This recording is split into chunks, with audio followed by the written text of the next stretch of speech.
The ground feels shaky. What do we do with that? What do we do? What do we do with everything that's going on?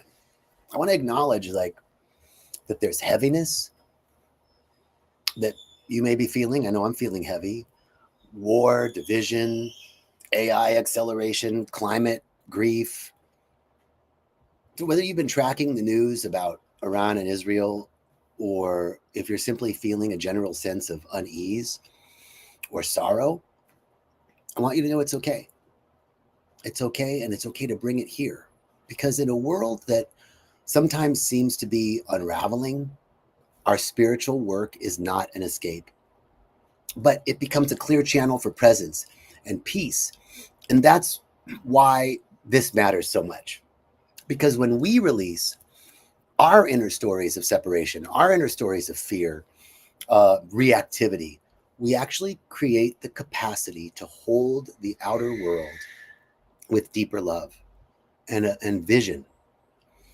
So I want you to know we're not powerless in the face of global crisis, global chaos, but that our inner liberation, our ability to stay present, to release fear and to return to love, that ripples, that resonates, and that's how we become a stabilizing presence in the world.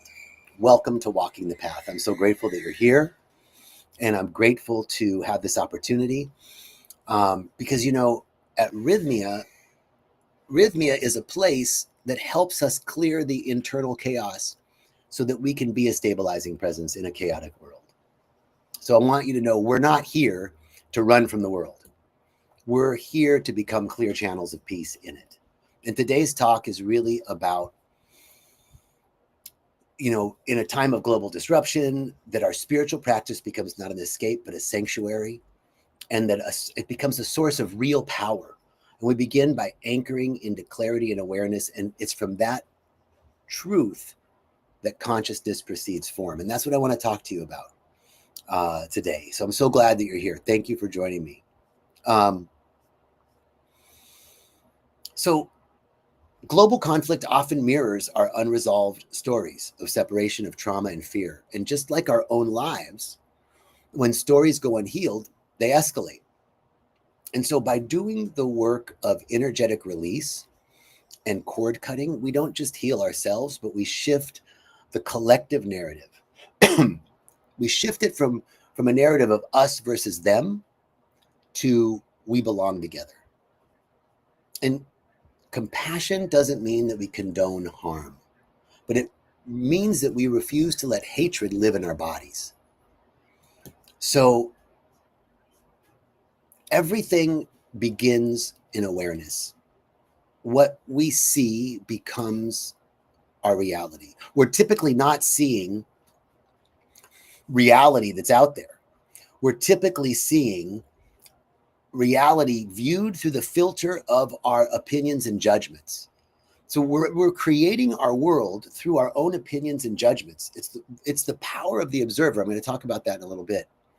But the spiritual principle here regarding what's going on in the world is we must first become in consciousness that which we wish to experience in the material world. We must first become in consciousness that which we wish to experience in the material world. This is one of Reverend Michael's base teachings at Agape, that consciousness precedes form. This is not just Reverend Michael's teaching. This is a spiritual principle. Consciousness precedes form. It's in the Bible. In the beginning, there was the Word, and the Word was with God, and the Word became flesh, from Genesis. In the beginning, there was a frequency, there was a vibration, there was an idea. And that idea was with God. God, the realm of infinite potential and infinite possibility. And that idea became flesh. It materialized from an idea into form.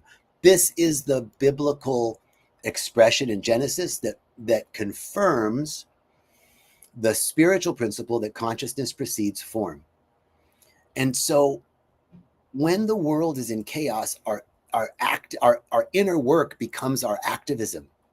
You know, because I can watch the news, I can comment on stuff on social media, but that's like sports. What is it? It's being a spectator. We're a spectator. How can I make a difference? Well, there's some things that I might do to actual actions in the world, supporting organizations, protesting. Those are calls to action. But what are the other things that I can do in life when I'm faced with like so much chaos in the world? And that is the cultivate our inner world. As we cultivate our inner world, it changes the collective field. This is another ancient Hermetic principle: as above, so below, as within, so without. If we want to see peace in the world, if we want to see love in the world, if we want to see compassion in the world, we must find that in ourselves. Love, peace, compassion within ourselves first. And this actually is confirmed in quantum physics. I love the way science and spirituality are merging in quantum physics. You know, quantum field theory says that all matter is energy vibrating at different frequencies. Einstein's special theory of relativity, E equals mc squared. Again, I know nothing about the math that gets us there, but what I know is that E is energy and M is mass or matter, and they're on opposite sides of an equal sign. So energy slowed down becomes matter, and matter sped up becomes energy. But it's all energy and vibrating at different frequencies. So it's all one. All things, one of the truest alchemical principles is that all things take part of the one thing. Now, quantum physics also has the observer effect and the double slit experiment. This experiment showed that on a quantum level, observation collapses probability into reality. What you focus on matters. So this works in the sense that it's not about solely observation, but it's about the consciousness of the observer. We must have eyes to see and ears to hear. One of my favorite biblical sayings from Isaiah is, behold, I shall do a new thing. I will make a river in the desert and a way in the wilderness, if ye have but eyes to see and ears to hear. What are these eyes to see and ears to hear? It's the observer. It's how are we seeing the world? Am I seeing the world through the lens of chaos? I'm not denying that chaos and disorder and disharmony and harm are happening. But if we have eyes to see and ears to hear, I can see through the circumstance and condition to the truth that all things take part of the one thing. And if I'm part of that one thing, then my energetic expression matters.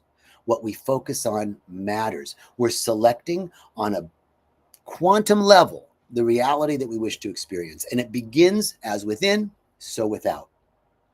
So I don't want to fight to bring peace to the world. I want to bring peace to the world by laying down the weapons I carry within me. This is the power of presence in chaos. That mass fear, Reverend Michael calls it race consciousness. Mass fear or race consciousness can sweep us up if we don't choose a higher window.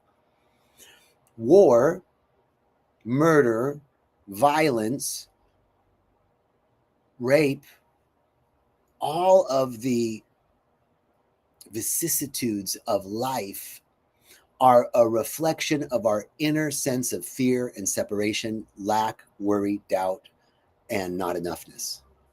So our job isn't to fix everything out there. Our job is to remain rooted in love, peace, and possibility.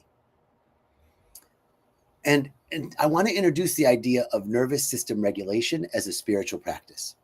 Because when we're calm, that ripples out. When I'm grounded, I become a tuning fork for coherence. What does tuning fork for coherence mean? If I have a tuning fork that's tuned to G, and I have another tuning fork that's tuned to G, if I hit this one tuning fork, the other tuning fork starts to resonate because they're the same resonance. So when I'm grounded, when I'm centered, when I'm calm, when I'm compassionate, when I'm loving, that ripples out. I begin to be a tuning fork and activate other tuning forks of love, peace, compassion, and harmony. And the Heart Math Institute is all about coherence and emotions like gratitude and love stabilize the field around us. We are a field of energy, an electromagnetic field. It's been observed as the toric field, measured scientifically, that our heart has an expression of energy. And when we're in love, when we're in gratitude, when we're in thanksgiving, that field is expanded. And when I'm in fear and doubt and worry and lack and limitation, that field is contracted. So in a trembling world, my nervous system becomes like a mystic temple. My nervous system becomes a mystic temple.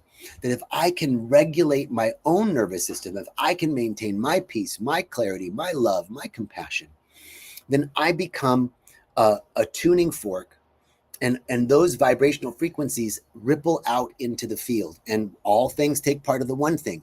Everything is energy and vibration. So the spiritual path is responsibility. We're not powerless. We're conscious beings in relationship with a field. We're conscious beings in relationship with a field. And when conflict arises out there, don't just ask what's happening out there. We can ask, what frequency am I amplifying? Am I amplifying fear, doubt, worry, lack, limitation, separation, not enoughness, hatred? Or am I amplifying the frequency of love and peace and joy in my daily actions, in my spiritual practice? Am I amplifying the frequency of calm, centeredness? So I want to invite a question. What is ours to do? What is yours to do today? In the midst of everything that's going on, what is ours to do today? Small acts of groundedness, prayer, service, truth-telling, meditation, yoga, breath work. These acts regulate our nervous system, and we become a tuning fork and ripple out. Because the truth is that the presence of God, not a man in the sky, not Santa Claus, but the presence, the intelligence, the mind energy of God is omnipotent, omniactive, omnipresent, and omniscient. Meaning that divine intelligence is everywhere, even in the midst of chaos, and in you. Divine intelligence is everywhere. Every activity is the activity of God. How can war be the activity of God? Spirit uses everything. Everything is working together for good. Everything. No matter what the appearances, no matter what the circumstances, no matter what the conditions are. This is our responsibility, to have the eyes to see and ears to hear, to see through condition and circumstance to the truth. Condition and circumstances change. They're ephemeral. They're not real. They'll change. What is true and real is the unwavering presence of divine intelligence that's expressing everywhere in the universe, in the way that the planet is spinning right now without human compulsion, in the way that the planets orbit around the sun, in the way that the universe orbits, or the Milky Way galaxy orbits in the universe, the way that our systems of our body are in harmony and divine order. These are all activities of the intelligence of God. It's there. The intelligence of God is there. It's being suppressed in areas where limited perception, this is Reverend Michael's teaching, the presence of God can only, is never thwarted, but its flow can be limited by perception. This is what it means to have eyes to see and ears to hear. Its flow can be limited by perception. So in areas of war, of famine, of lack, limitation, there's a perception of separation. There's a perception of us versus them. All of those perceptions are limiting the presence of love, beauty, and intelligence of expressing. So we get to be the presence. Your presence is the prayer. You are the technology. You are the field. I am the field. We are the field.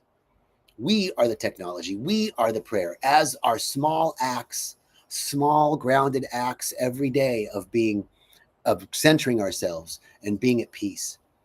So we can't solve the world's problems. We don't have to solve the world's problems. Not today. But today, we can become a vessel. We can become a clear channel for peace. We can become a clear channel for love. We can become a clear channel for compassion. And, you know, the Course in Miracles has a lesson. I think it's lesson 34. I could see peace instead of this. This is truly what it means to have eyes to see and ears to hear. I could see peace instead of this. Where can I see peace? What I'm looking for is looking for me. What I want wants me back. So that's the law of the universe. It's a spiritual law. What I am looking for, there's a vibrational match for in the field of infinite potential and infinite possibility. That's the wave function. And as I call it forth, I'm calling that potential out of potentiality and collapsing it into probability, into form. Thank you, my brother. My brother says that we're here with you in Africa. God bless you, brother. Thank you for being here, as we're all here. So where can we see peace today? Where can we see love today? Where can we see compassion today? Where can I center myself today? Where can I become a tuning fork for peace? I don't want to fight for peace. I want to bring peace to the world by laying down my own civil war within me, my own sense of separation and lack. So may peace rise first in me and then in the world. May peace rise first in me and then in the world. So David, I love you too, brother. Thank you, man. Thank you so much.